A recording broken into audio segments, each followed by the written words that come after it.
there. I'm Amy Connell. Welcome to Graced Health, the podcast for women who want simple and grace-filled ways to take care of themselves and enjoy a little chocolate in the process.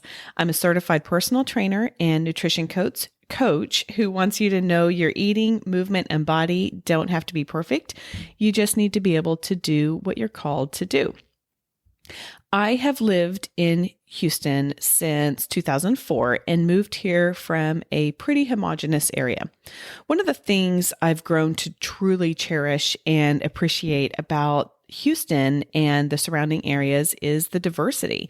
The community I live in is full of different skin colors and cultures. I love it for myself. And I really love that my kids can grow up learning about different cultures and experiences other than their own. Today, I'm excited to dig into the Indian culture with Sheila Varghese, co-founder of Bollycurves in Missouri City, Texas. Bollycurves offers Bollywood-American dance, kids dance, and yoga therapy. Sheila shares her journey to Houston from India, as well as the personal story of why she and her children saw a need for a studio like Bollycurves. If you're not familiar with Bollywood, I know you'll enjoy learning about it. I wish I had a video of my jaw dropping when she told me how long it takes to make some of the fancier Indian dresses, and of when she confessed what it's really like owning a business with her children. Before I share my conversation with Sheila, I want to thank those of you who have rated, reviewed, and or subscribed to this podcast. It's so much more helpful than you know. I also want to invite you to receive my monthly journal where I share all kinds of goodies like foods I'm eating and I think that you'll love, workouts I think you'll enjoy, music I think you'll love, pictures you won't see anywhere on the socials, and other just email only fun stuff. I don't put it anywhere else out on the internet. You only get it in your email boxes. You can sign up in the show notes or at gracedhealth.com/monthly-updates. Let's bring Sheila on. Sheila, welcome to the show. Thank you, Amy. Thank you for having me. I'm so excited to be here with you. I know. Well, I have to tell you, I was introduced to your studio by a friend of mine who had gone to one of your classes, and I thought that looks so cool. And at the time, I think this was pre-COVID, which as we record this in late July, we are still in COVID and not sure when we're going to get out of it. I know. But at the time, I had been kind of noodling around this idea for a season on the show because I thought, people are going to be traveling this summer, and sometimes we go to places and we go to either resorts or we get on cruise ships and they have these classes that maybe we've never taken. And so from a health perspective and a fitness perspective, I thought, wouldn't it be fun to talk about different modes of movement and maybe in ways that we're not used to moving and introduce people to them. So here we are in July and no one is at resorts and no one is really on cruise ships, but I really wanted to still have this conversation, in particular, introduce people to other traditional cultural ways of movement that maybe they're not used to or haven't yet tried. So Sheila, I'm really glad that you were willing to join me here on the Graced Health podcast. And I appreciate your time.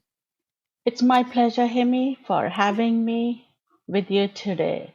I'm so excited to be here with you and share what ideas you want to, spread it. Absolutely. Well, can you start off and just tell us a little bit about yourself? My name is Sheila, and I'm one of the partners of or co-founders of Bollycurves. And first, let me take this opportunity to congratulate you, Amy, on the In Our Culture series. That's going to be a fabulous idea. So going with that, I think it pretty much mingles with our theme too. So Bollycurves, it's a fitness studio where we do cardio, yoga, and dance. I run it with my kids, Vishaka and Vismita. My kids and I have been dancing as kids, like when I was very young also. So we could bring that to Bollycurves. Now, Sheila, are you have you always lived in America, or did you join us from India? Can you tell me a little bit about your history? I was living in India. I did my college in India, got married in India, and moved to Middle East, Oman, Muscat. I don't know if you're familiar with that place. It's a Middle Eastern country. Which Uh, country? Oman, Sultanate of Oman. Okay, yes. So my son was, I conceived him. He was born in India. We then went back to Oman. My daughter was born in Oman. And we spent a few years there. Then in 2003 December, we came to America. We were first living in Austin. And then after a few years, we moved to Houston. And since then, Houston has been our home and we love it here. That's great. You and I got here about the same time. We moved here in 2004 from Oklahoma. Oh, okay. So yeah, it's crazy that we've been in Houston this long. And I moved with little ones too. Actually, my oldest was 9 months old at the time, and he's grown up here. And then my younger one is proudly calls himself the only Texan in the in the family. As you know, there's a big amount of pride that comes with being being Texan. Texan sometimes. Exactly. Yeah, but we are, like you said, Sheila, we are in this series called In Our Cultures, where I'm really focusing on talking with fitness professionals who are teaching classes in their culture of origin, because I think that there's a lot more to fitness than even, what I teach, which is more of like a boot camp style or just traditional fitness. I think we all have to find our own way of how we love to move our body and to find joy in that.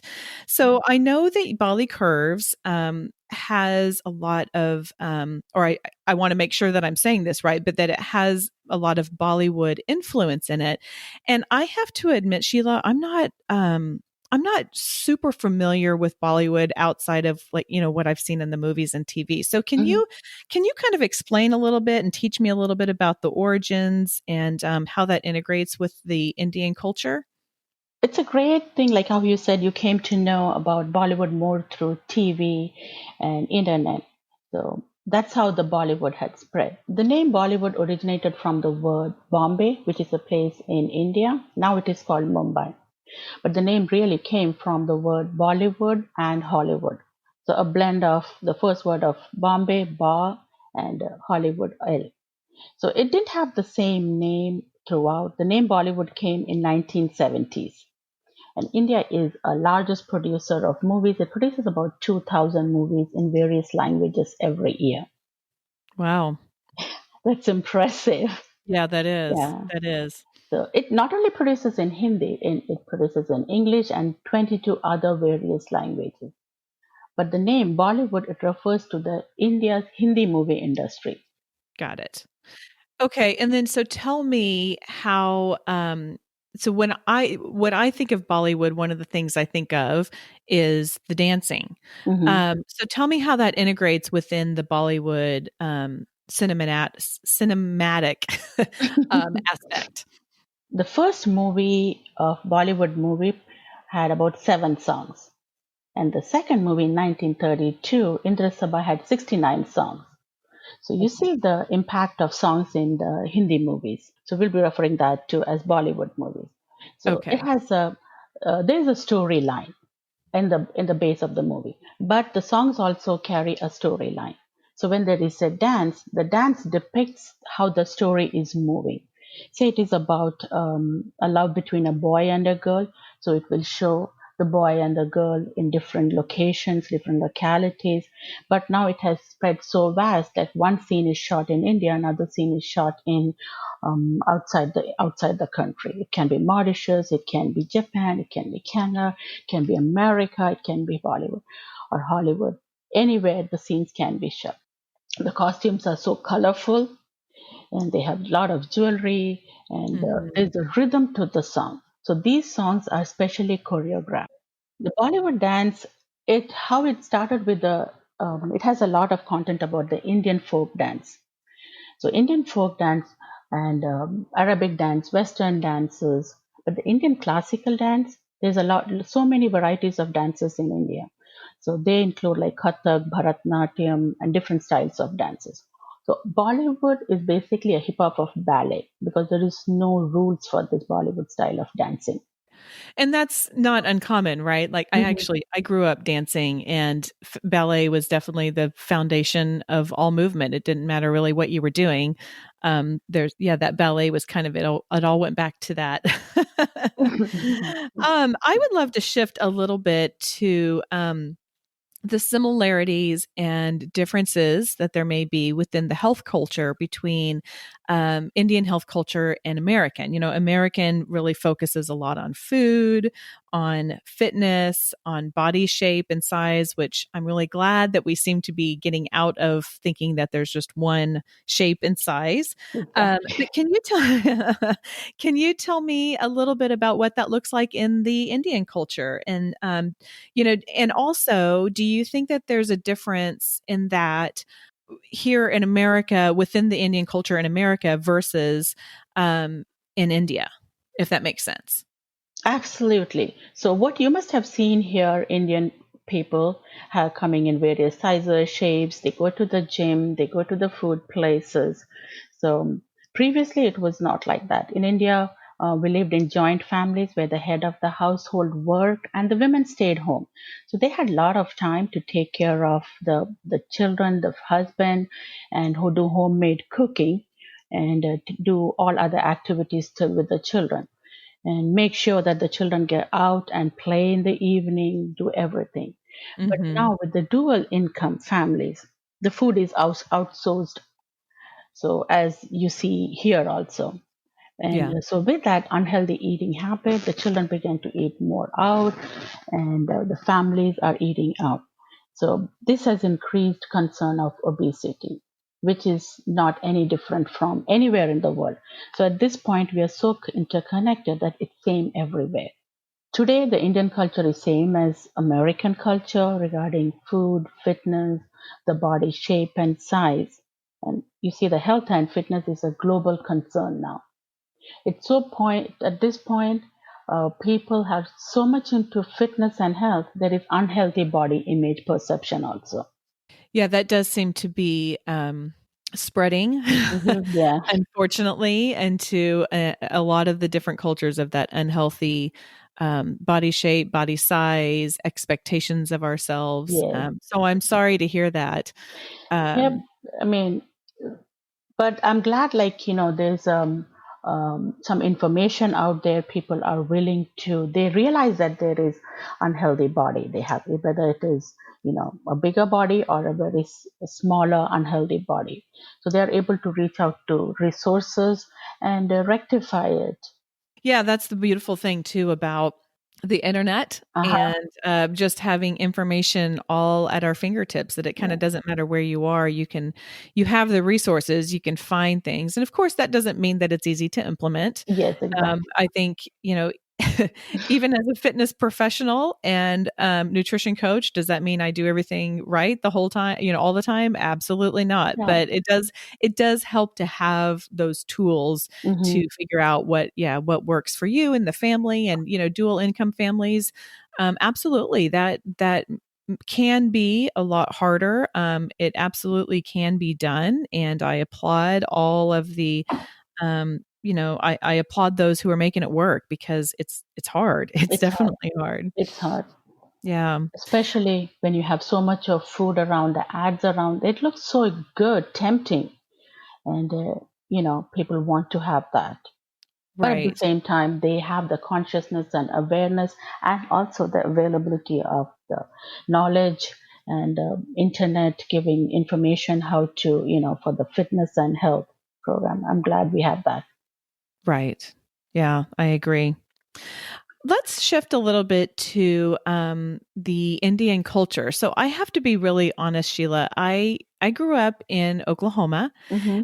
in a suburb of, or in part of Tulsa, and it was a pretty homogenous area, and I wasn't really around a lot of people with Indian roots, and so that has been a really fun part for me moving down here, to have brown skinned friends who have different heritage and different cultures and learning about that. So I was wondering if you could tell me a little bit about some of your favorite things about your culture and what you have brought with you here to the States and what you've kept and just some of those special things.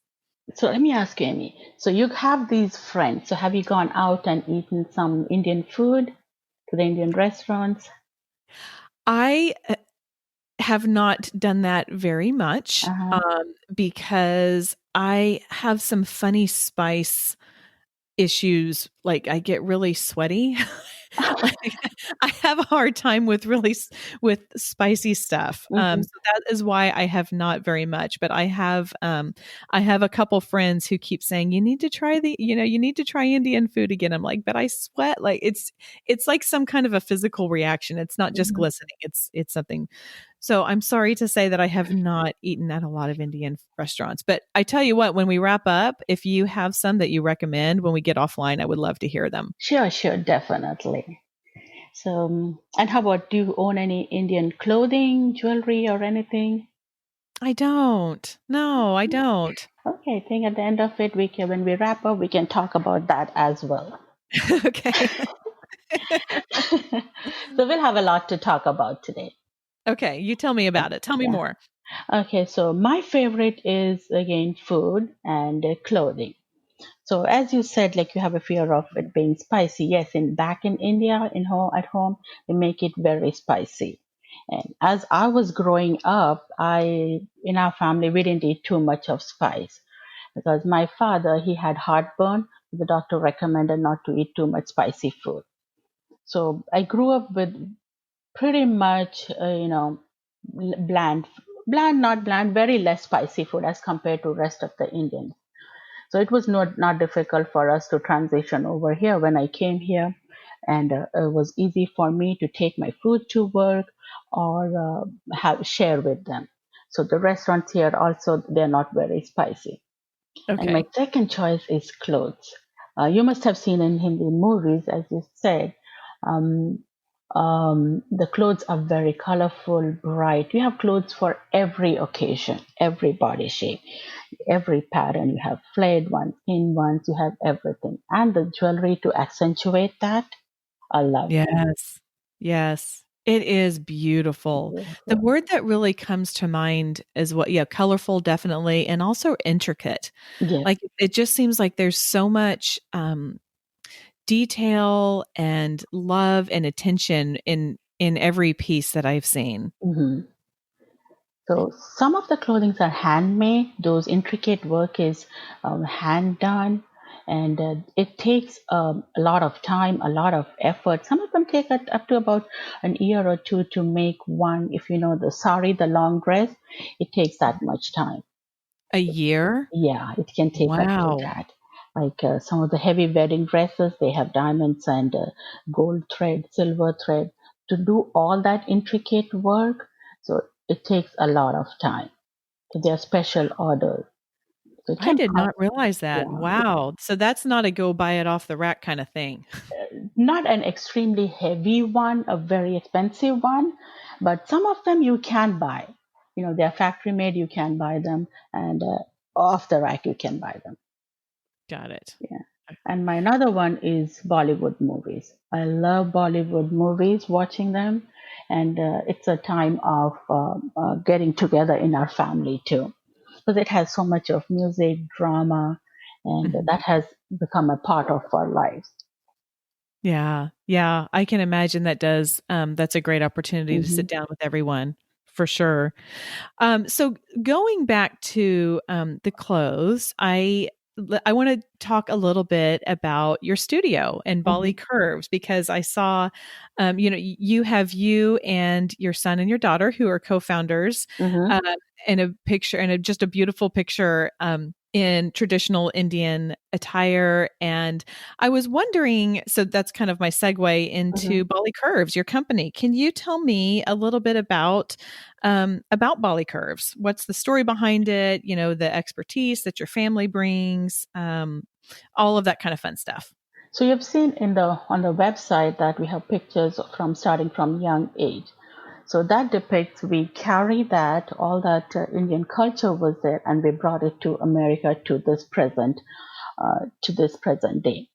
So the idea was to bridge the gap between the Indian and American culture.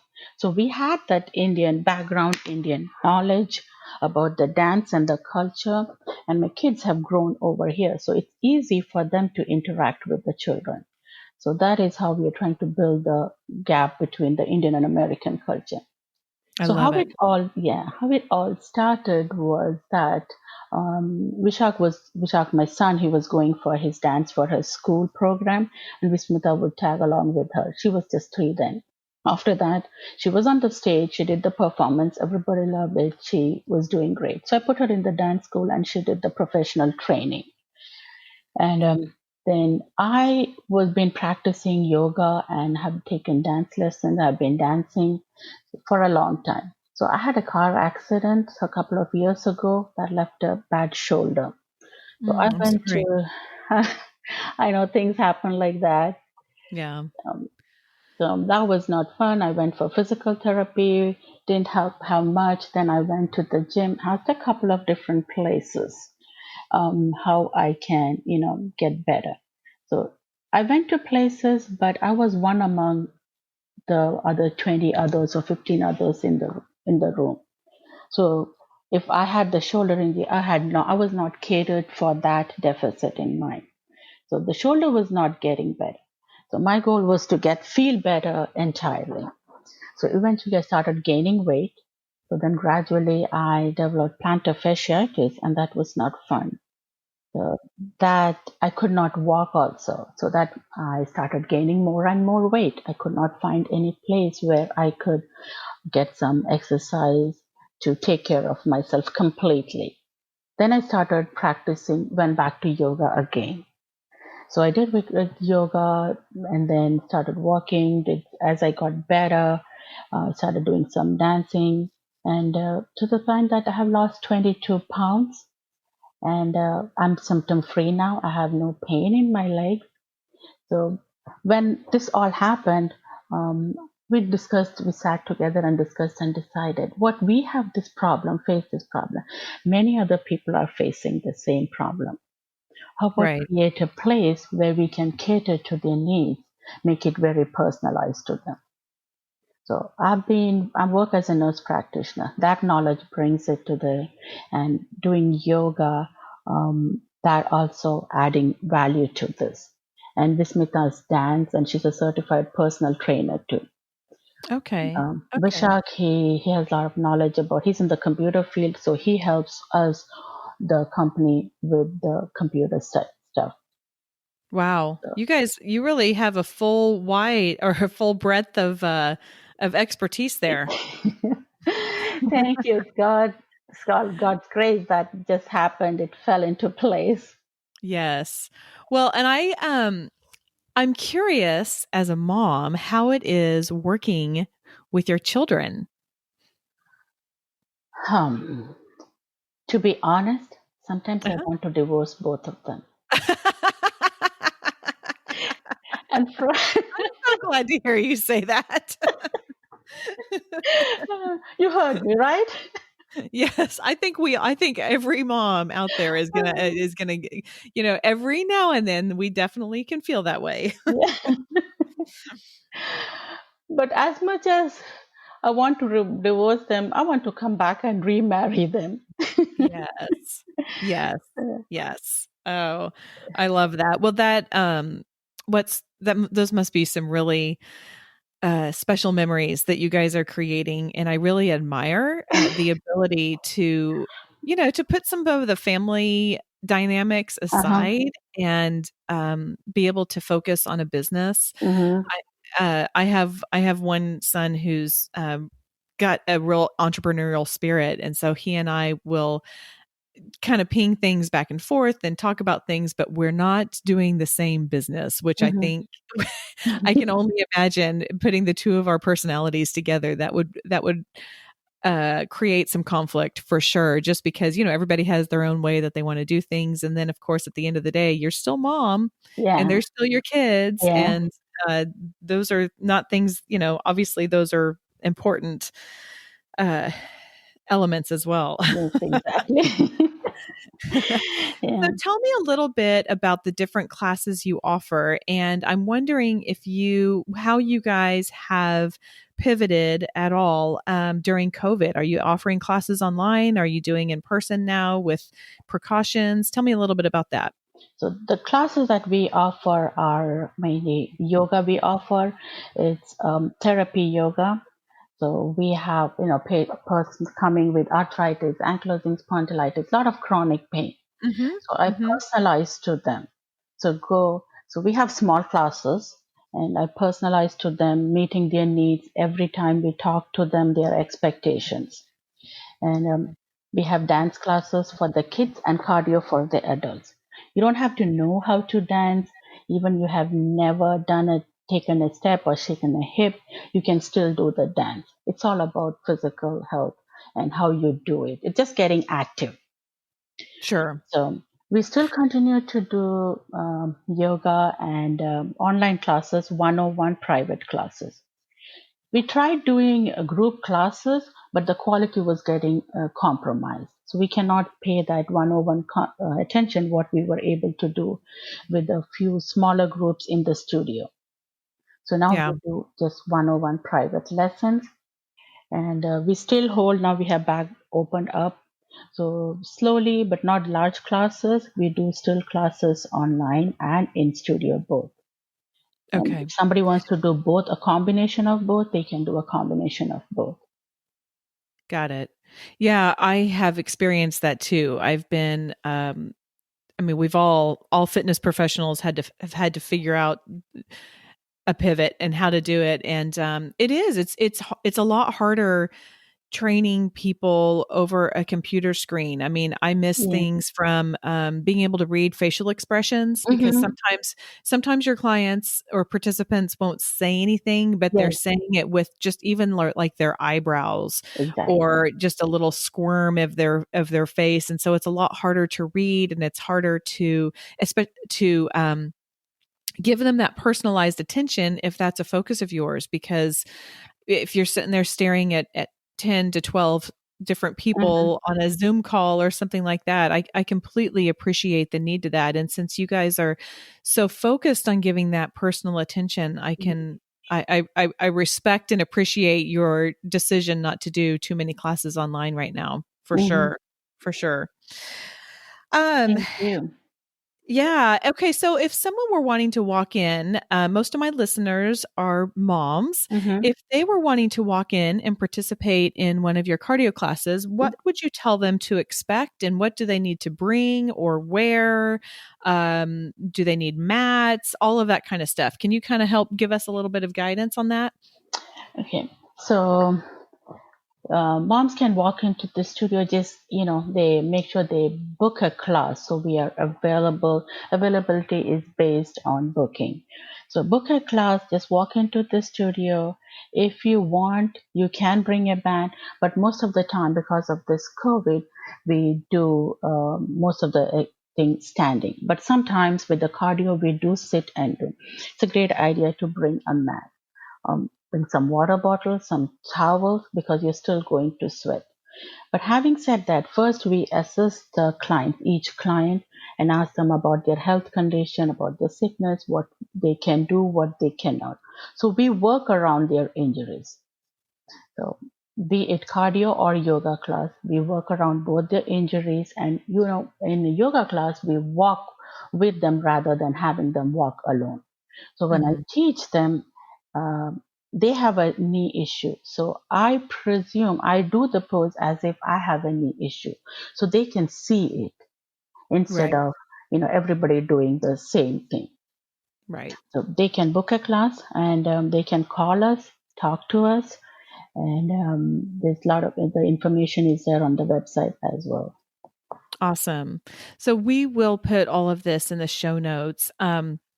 So I know, can you tell, Sheila, can you tell people how to get a hold of you? I know I have listeners all over the world. So Mm-hmm. I don't think my Australia listeners won't be wanting to be able to come, even though they may want to come to a class. But I do have a decent amount of local listeners. So can you Uh-huh. tell people how to get a hold of you, how to book a class, if you are on any of the socials, Instagram, Facebook, all of that kind of stuff, and how they can get a hold of you. Mm-hmm. So I welcome the your audience from Australia as well. Let's start from there and come back home. So you can go to the website and book a first free class. Okay. So there's every on each page as you go. The website's name is bollycurves.com. You can go there. You see for try your first free class and give us the information. So we will get back in. We'll get back with you, and then the local clients can call us at 713-999-6212, and we will return the call. They can text us, they can call us this number, and if they want, they can chat with us, find out what we are doing before booking a class. The first class is absolutely free. So we have a Facebook page. It's called Bollycurves HTX, and the Instagram page is at Bollycurves. The Twitter page is at Bollycurves. All right. Well, Sheila, thank you so much for coming on the show. I appreciate your time. I really appreciate you helping to educate me more on the Indian culture. I will definitely be looking at um, some of the attire with more awe, knowing that it can take a year to to make the more formal ones. I just that has blown me away. But I really thank you for your time. Thank you so much, and good luck in all you do, Sheila.